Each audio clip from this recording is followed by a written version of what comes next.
to my channel. This is Commerce Academy and I am Saurabh sir.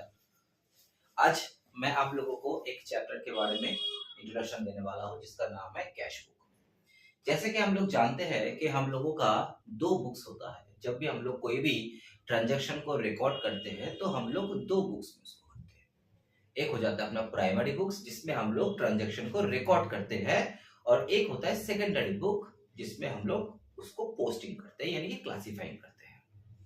तो primary books में हम लोगों का सबसे जो मेन बुक होता है उसे हम कहते हैं जर्नल बुक, और जर्नल बुक के साथ मेन बुक के साथ कुछ सब्सिडियरी बुक्स भी होता है और उस सब्सिडियरी बुक्स में पहला बुक्स होता है कैश बुक।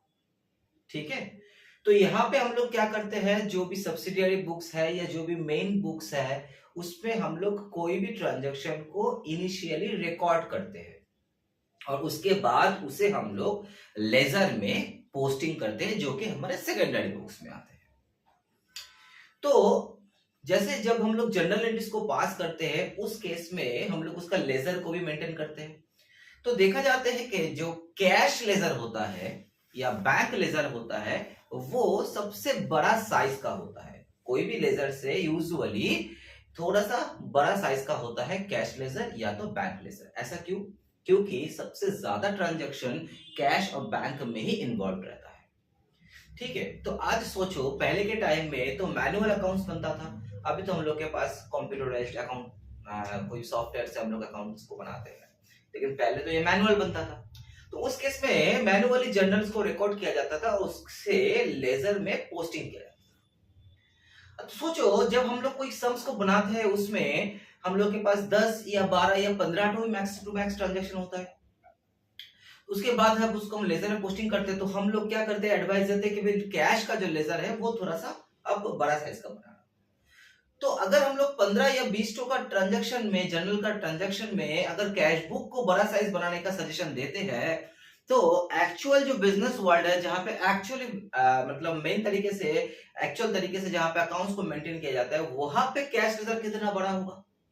तो पहले क्या होता था, ऐसे लंबा लंबा खाता आता था, बड़ा बड़ा मोटा मोटा खाता आता था जिसमें लेजर को मेंटेन किया जाता था। तो अब सोचो कैश का इतना ज्यादा ट्रांजैक्शन होता था तो एक पूरा का पूरा एक बुक जो है हम लोग कैश अकाउंट के लिए अलॉट कर देते थे।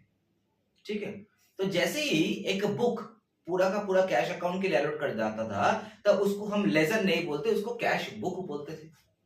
मतलब एक पूरा बुक जिसमें पूरा का पूरा कैश अकाउंट है। तो इतना सी बात से आप समझ चुके होंगे कि जो पर्सन या जो बिजनेस ऑर्गेनाइजेशन कैश बुक को मेंटेन करते हैं वो अलग से कैश लेजर को मेंटेन नहीं करता है, क्योंकि इसका पीछे दो रीजन है। पहला रीजन ये है कि वो प्राइमरी बुक्स में आता है कैश बुक।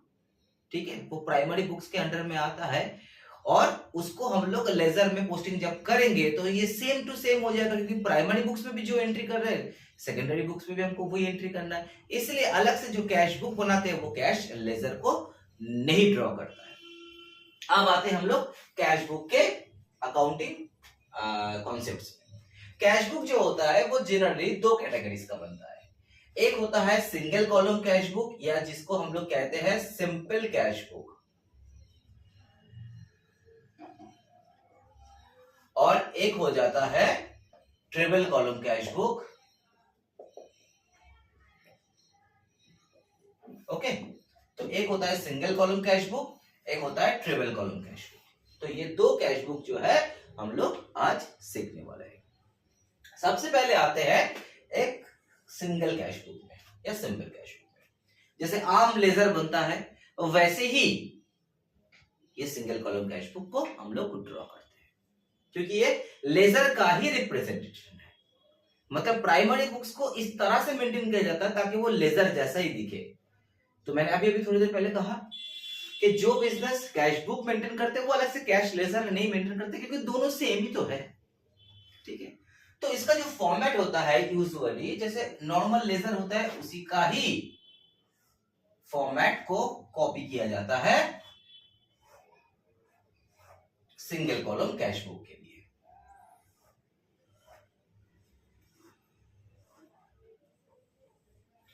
तो पहला जो आता है वो होता है डेट, जो डेबिट साइड का पार्ट है, यहां से मेरा डेबिट और क्रेडिट जो है दो अलग अलग पोर्शन में डिवाइड हो जाता है। तो ये है वो बीच वाला पार्टीशन जिससे मेरा डेबिट और क्रेडिट दो साइड में डिवाइड हो जा रहा है। तो डेबिट साइड में पहला आता है अपना डेट, उसके बाद पर्टिकुलर्स, उसके बाद लेजर फोलियो जैसे बनता है, उसके बाद एक और कॉलम को बनाया जाता है जिसका नाम है VN यानी कि वाउचर नंबर। क्या होता है वाउचर नंबर, अभी बताते हैं। उसके बाद अमाउंट। ठीक उसी तरीके से क्रेडिट साइड में date, particulars, ledger folio number, voucher number और अमाउंट और क्रेडिट। वाउचर क्या होता है, देखो जब भी हम लोग कोई भी कैश ट्रांजैक्शन करते हैं तो उसका एक डॉक्यूमेंटेशन होना चाहिए, राइट।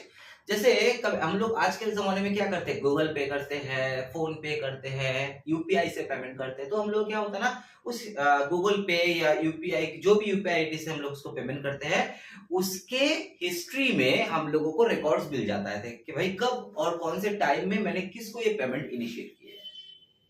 लेकिन अगर हम कैश में आपको पेमेंट करते हैं या आप मेरे को कैश में पेमेंट दे रहे हो यानी कि हम रिसीव कर रहे हैं, तो उसका कोई ना कोई एविडेंस प्रूफ होना चाहिए।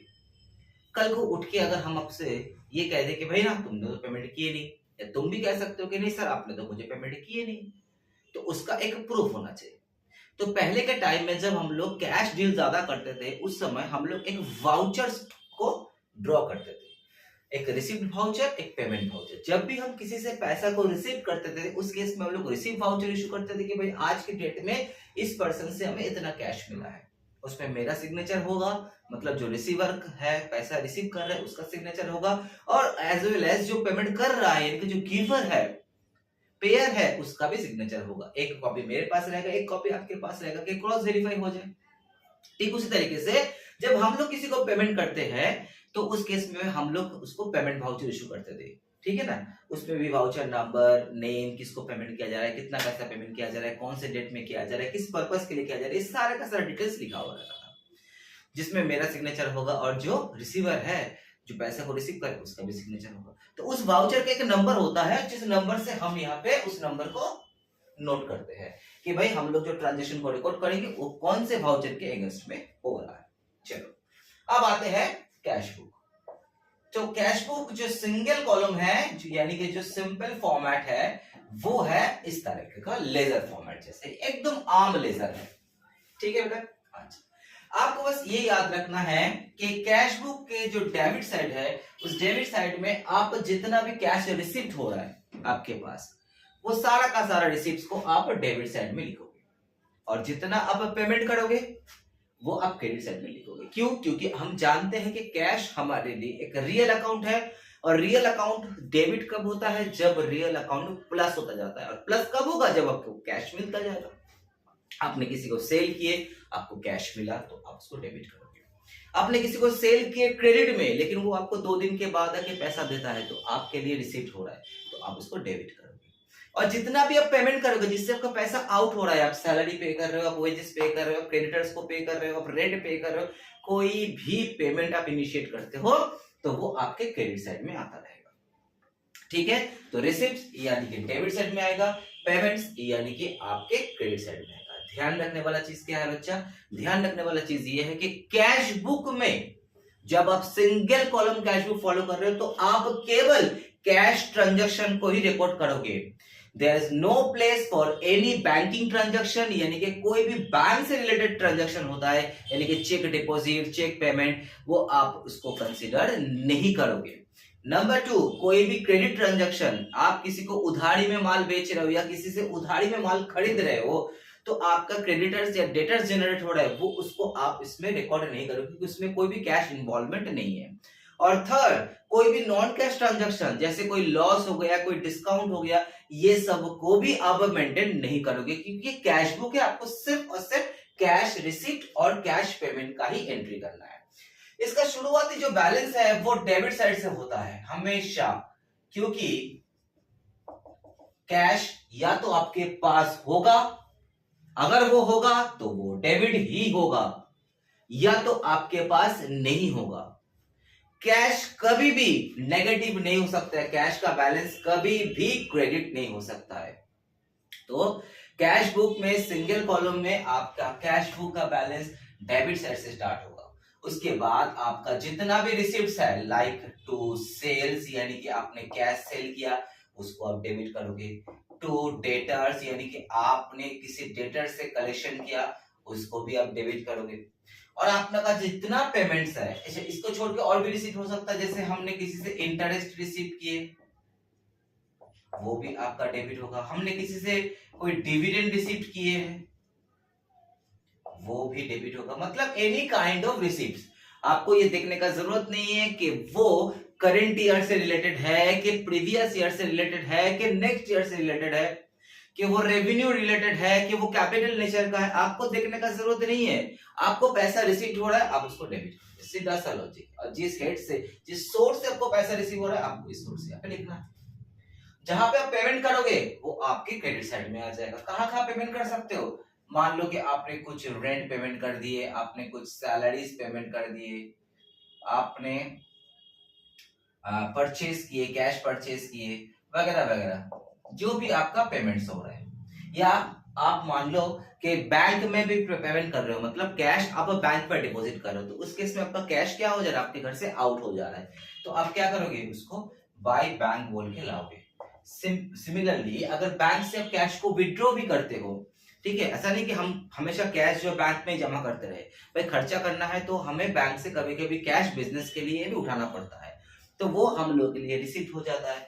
तो आप उसको क्या करोगे, टू बैंक बोल के डेबिट साइड में लिखो। उसके बाद जैसे कि हम लोग जानते हैं कि दोनों साइड का हम लोग टोटलिंग करते हैं, और टोटलिंग करने के बाद जो साइड का अमाउंट बड़ा होता है, ग्रेटर होता है, वही दोनों साइड में टोटल के रूप में आता है।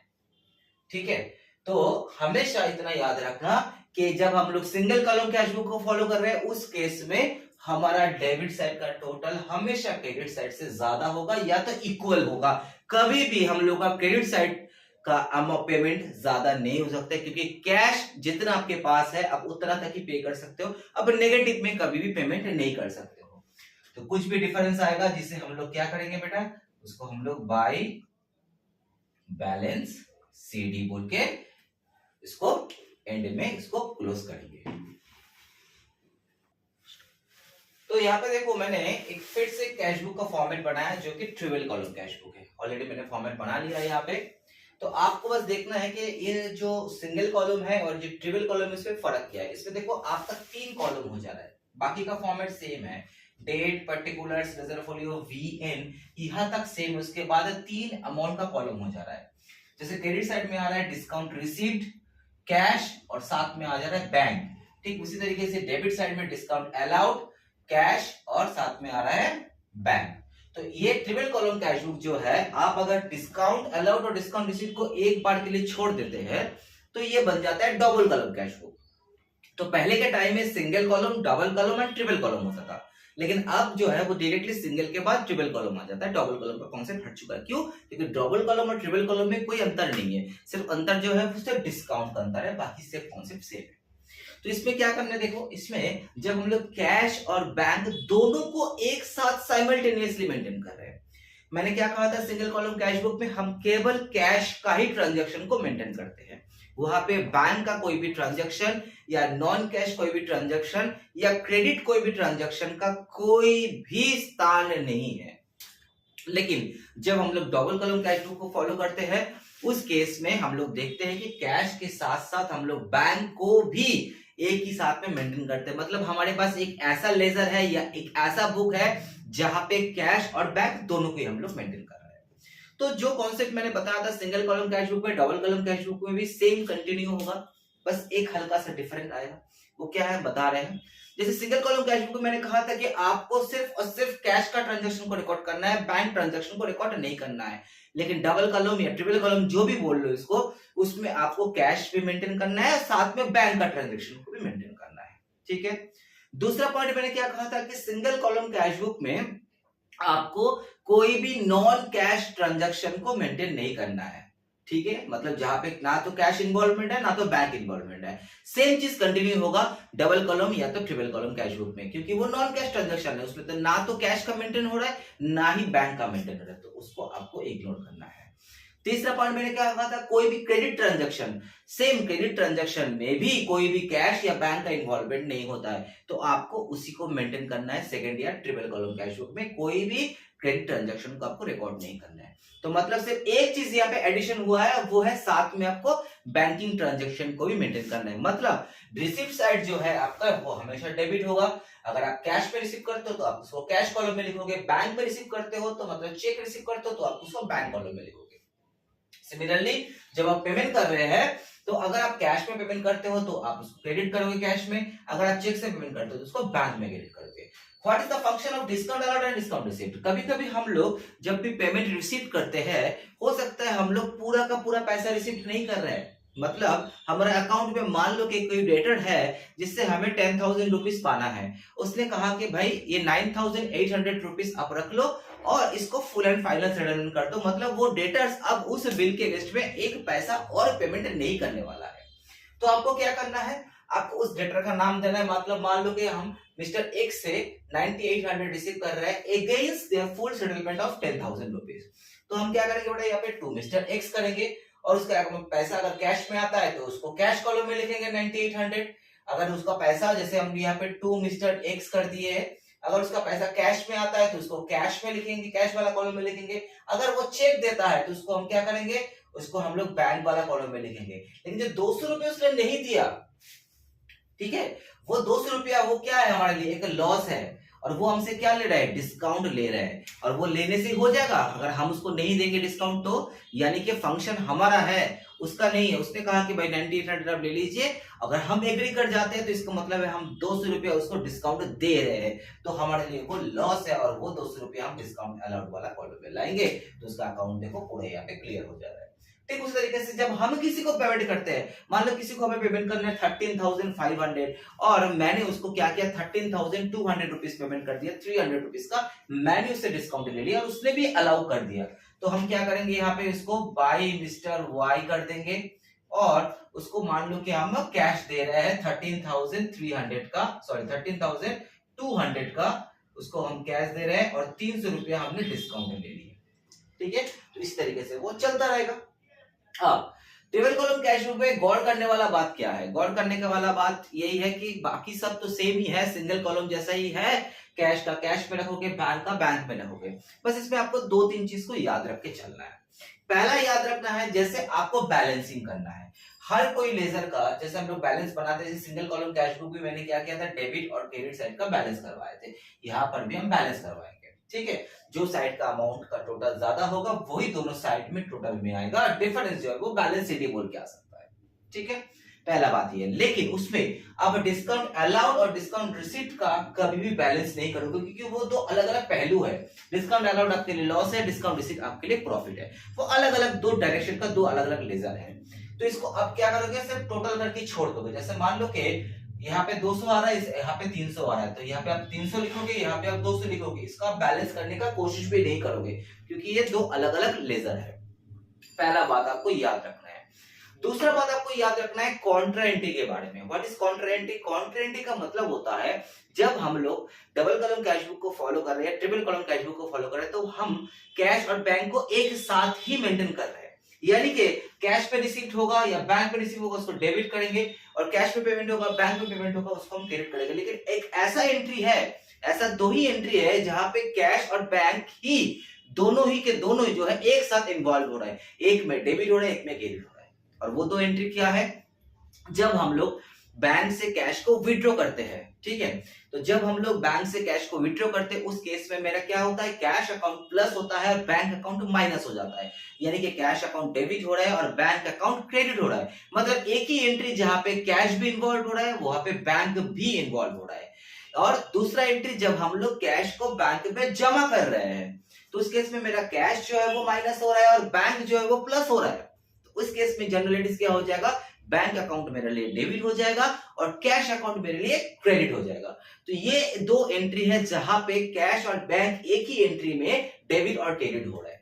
तो हम तो कैश बुक खोल के बैठे हुए हैं, जहां पे मेरा कैश भी मेंटेन हो रहा है, जहां पे मेरा बैंक भी मेंटेन हो रहा है। कैश भी प्लस हो सकता है, बैंक भी प्लस हो सकता है, कैश भी माइनस हो सकता है, बैंक भी माइनस हो सकता है। तो उस तरीके का एंट्री को हम कहेंगे कॉन्ट्रा एंट्री। और उस कॉन्ट्रा एंट्री का इफेक्ट यहाँ पे कैसे आएगा देख लो। फॉर एग्जाम्पल, अगर मान लो कि हम लोग किसी से बैंक से कैश विड्रॉ कर रहे हैं, तो हमारा जर्नल एंट्री क्या हो जाएगा, हमारा जर्नल एंट्री हो जाएगा कैश अकाउंट डेबिट और बैंक अकाउंट हो जाएगा क्रेडिट। यानी कि कॉन्ट्रा एंट्री के लिए हम क्या करेंगे, कैश को डेबिट करेंगे, यानी कि कैश के डेबिट साइड में आएगा। मान लो कि हम कैश उठा रहे हैं बैंक से 5000 का, ठीक है, तो उसको क्या करेंगे, 5000 मेरा कैश कॉलम में आएगा, ठीक है। उसको तो यहाँ पे मैंने क्या किया, देखो कैश हम लोग विड्रॉ कर रहे हैं बैंक से, तो हमारे कैश में जो है पैसा आ रहा है, लेकिन कहां से आ रहा है, बैंक से आ रहा है। यानी कि हमारा जो रिसीट का सोर्स है वो क्या है, वो है बैंक अकाउंट, ठीक है। तो कैश में ये रिसीट हो रहा है कहां से, तो बैंक से, ठीक। हम लोगों के लिए बैंक से पेमेंट भी तो हो रहा है ना। तो मैंने क्या कहा था कि जब रिसीव करेंगे तो डेबिट और पेमेंट करेंगे तो क्रेडिट। तो बैंक वाला क्या कर रहा है, पेमेंट कर दे रहा है पैसा, तो बैंक में क्या हो जाएगा, ये क्रेडिट हो जाएगा, ठीक है। लेकिन क्या बोल के क्रेडिट होगा, बैंक में पैसा कहां जा रहा है, कैश अकाउंट में जा रहा है, ठीक है।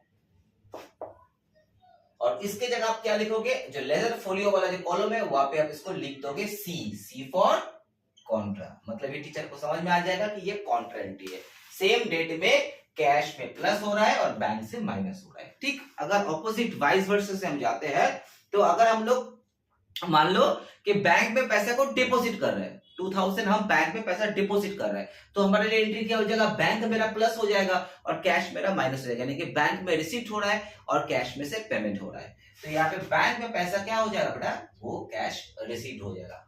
कहां से आएगा, कैश अकाउंट से आएगा, ठीक है। और पेमेंट कहां पे होगा, पेमेंट कैश में से पेमेंट हो जाएगा बैंक के लिए, तो एंट्री हो जाएगा बाय बैंक और कैश में से ये पेमेंट हो जाएगा। आप इसको भी लिख दोगे कॉन्ट्रा। तो ये दो ऐसा एंट्री है जो आपका कैश और बैंक को साइमल्टेनियसली हिट करता है, ठीक है।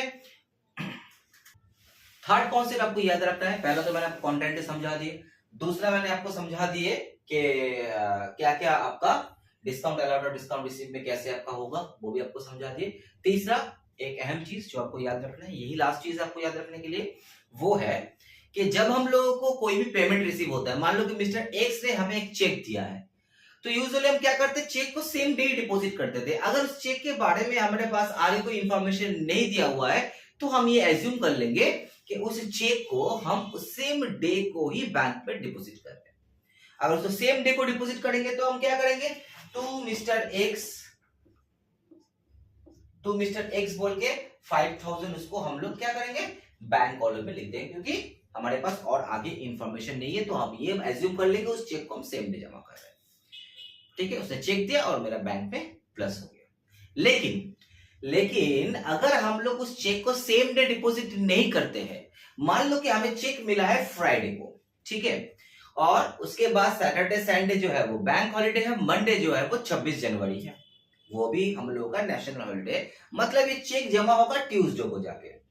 तो फ्राइडे को हमारे पास चेक रिसीव हुआ और हम इसको जमा कर रहे हैं 27 ऑफ जनवरी यानी कि ट्यूसडे को। तो यानी कि Friday, Saturday, Sunday and Monday, 4 दिन वो चेक हमारे पास होल्ड में रहेगा, उसके बाद जाके जमा होगा। तो उस केस में हम लोग तो सेम डे जमा नहीं कर रहे, तो आप मिस्टर एक्स का पैसा जो है आप उसको बैंक कॉलम में लिख नहीं सकते, क्योंकि वो सेम डे जमा नहीं हो रहा है। सो इन दैट केस हम लोगों को ये मान के चलना है कि उस बंदे ने हमें चेक नहीं दिया है, उस बंदे ने हमें कैश दिया है, क्योंकि उस डेट में उसका नाम से वाउचर कटेगा, रिसीव वाउचर कट जाएगा, ठीक है। और उस वाउचर में हमें उसको कैश कंसीडर करके चलना है, क्योंकि सेम डे जमा नहीं हो रहा है। तो अगर आपको दिखाई देता है कि एक चेक रिसीव होता है, उसके 1 या 2 एंट्री के बाद आपको उसी चेक के बारे में इंफॉर्मेशन दिया है कि भाई ये चेक उसका 2 दिन के बाद जमा हो रहा है, तो उस डेट में आप उस चेक को चेक कंसीडर नहीं करोगे, उसको आप कैश कंसीडर करोगे। तो टू मिस्टर एक्स बोल के आप उसको कैश कॉलम में लाओगे 5000। ये कौन से डेट का हो रहा है, ये मान लेते हैं कि 22 जनवरी को हो रहा है। उसके बाद 23, 24, 25, 26 4 दिन मान लो कि बैंक बंद है और 27 को आप उसे जमा करवा रहे हो। तो 27 का डेट में जब उसको आप चेक जमा करवा रहे हो तो आपने उस चेक को क्या कंसिडर किए थे, आप उसको कैश कंसिडर किए थे। तो 27 में एक्चुअली में चेक जमा हो रहा है, लेकिन बुक्स में क्या दिखाया जाएगा कि चेक नहीं, वो कैश जमा हो रहा है। और जब हम कैश जमा करते हैं तो हमारे लिए क्या एंट्री होता है, कॉन्ट्रा एंट्री होता है। तो एंट्री क्या होता है, बैंक में पैसा आ रहा है यानी कि बैंक का अमाउंट प्लस हो रहा है, और कैश जो है वो रिड्यूस हो रहा है। यानी कि हमारे 27 जनवरी को बैंक में पैसा आ रहा है, किस सोर्स से आ रहा है, टू कैश सोर्स से आ रहा है। और 27 ऑफ जनवरी को हमारे कैश क्या हो रहा है, पेमेंट हो रहा है। कहां पेमेंट हो रहा है, बाय बैंक में पेमेंट हो रहा है। और इसको आप कॉन्ट्रा एंट्री डिक्लेयर कर दोगे। तो अल्टीमेटली देखो यहाँ पे इफेक्ट क्या हुआ, आपका पैसा कैश में घुसा और उस कैश से 2 दिन के बाद या 3 दिन के बाद वो आउट भी हो गया, तो आपका कैश जो है वो जीरो हो गया। अल्टीमेटली पैसा आपका बैंक में ही जाता है। ठीक है, अब मान लो कि यही चेक 2 दिन के बाद डिसऑनर्ड हो जाता है। कोई भी चेक जब आप रिसीव करते हो तो उसको बैंक कॉलम में लिखते हो, लेकिन सिर्फ होल्डिंग वाला चेक वो कैश थ्रू घूम के बैंक में जमा होता है। जब आपका चेक डिसऑनर्ड हो जाता है, चाहे यूजुअल चेक हो या होल्डिंग वाला चेक हो, कोई भी चेक आपका डिसऑनर्ड हो जाता है, तो आप उसको क्या करोगे, वो आपके बैंक से पेमेंट हो जा रहा है। क्योंकि जब उसको रिसीव किए थे तब उसने बैंक को प्लस कर दिए थे। अब वो चेक अगर डिसऑर्डर हो जाता है तो आप उसको क्रेडिट कर दोगे। क्या बोल के, मान लो मिस्टर एक्स का ही चेक आपका डिसऑर्डर हो जा रहा है, तो बाय मिस्टर एक्स अकाउंट, और आप बैंक में से पैसा को आउट कर दोगे। तो आपके बैंक में भी इन हुआ था और बैंक से ही आउट हो जा रहा है, तो आपका ना तो कैश में इफेक्ट आया, ना ही आपका बैंक में इफेक्ट आया। ठीक है, तो हम लोग जब ट्रिपल कॉलम कैश बुक को स्टार्ट करेंगे तो सबसे पहले जो बोलना चाहिए था वो है to balance BD. To balance BD cash के लिए हमेशा डेबिट बैलेंस ही होता है। जनरली बैंक के लिए बैलेंस भी डेबिट होता है, लेकिन कभी कभी बैंक हमें ओवरड्राफ्ट फैसिलिटी अवेल करवाता है, तो उस केस में बैंक का बैलेंस, ओपनिंग बैलेंस जो है वो क्रेडिट भी हो सकता है, लेकिन कैश का बैलेंस कभी भी क्रेडिट नहीं हो सकता है। कैश का बैलेंस हमेशा डेबिट होगा, बैंक का बैलेंस डेबिट भी हो सकता है या तो क्रेडिट भी हो सकता है। सिमिलरली जब हम क्लोज करेंगे तो कैश का बैलेंस हमारा हमेशा बाय बैलेंस सीडी में होगा, यानी कि हमारा डेबिट साइड बड़ा होगा, लेकिन बैंक का बैलेंस हमारा डेबिट भी हो सकता है और क्रेडिट भी हो सकता है। मैंने कहा कि ओवरड्राफ्ट फैसिलिटीज है, तो टू बैलेंस सीडी अगर आता है बैंक का, इसका मतलब है आपका बैलेंस क्रेडिट हो गया, आपका क्रेडिट साइड बड़ा है, इसलिए बैलेंस आपको डेबिट साइड में लिखना पड़ रहा है।